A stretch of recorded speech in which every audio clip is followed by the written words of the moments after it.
افغانستان نمیجد ترمای سال کشد دریای کابل میاریم نظر خود کتاب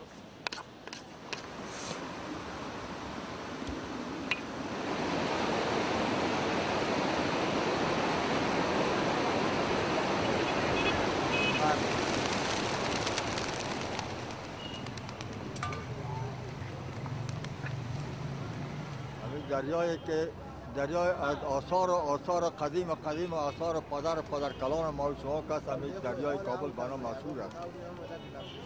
دریای کابل دیگه شهر کابل ما جای نرفتیم. دیدیم دریا را، شهر و بازار که آمدیم دریا را میبینیم. دریا را ببینیم بسیار خوش میشم. سرسبز باشه.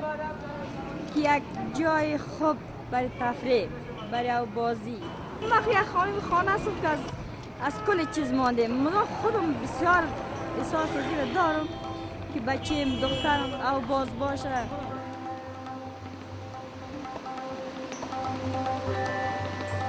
کابل سینا کابل سینا جلال آباد میره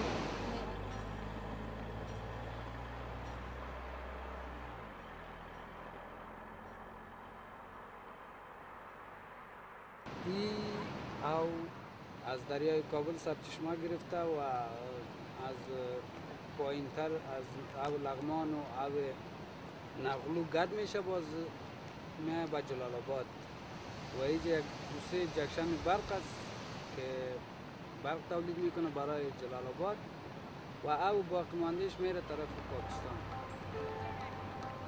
می جایی با افغانستان پیدا شده تولد شده منیم دریا دیدیم نه جایی رفتیم نه دمی جنگای کابل هم جایی نرفتیم همینجا بودیم.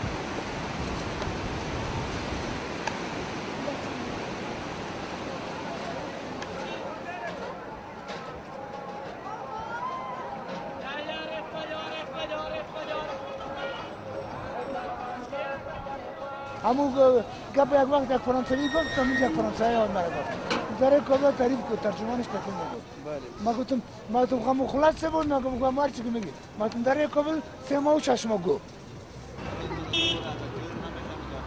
خب مردم افغانستان دریا نیست دیگه کلش کثافات جای است دیگه دریا نیست چیز خیلی دریا نیست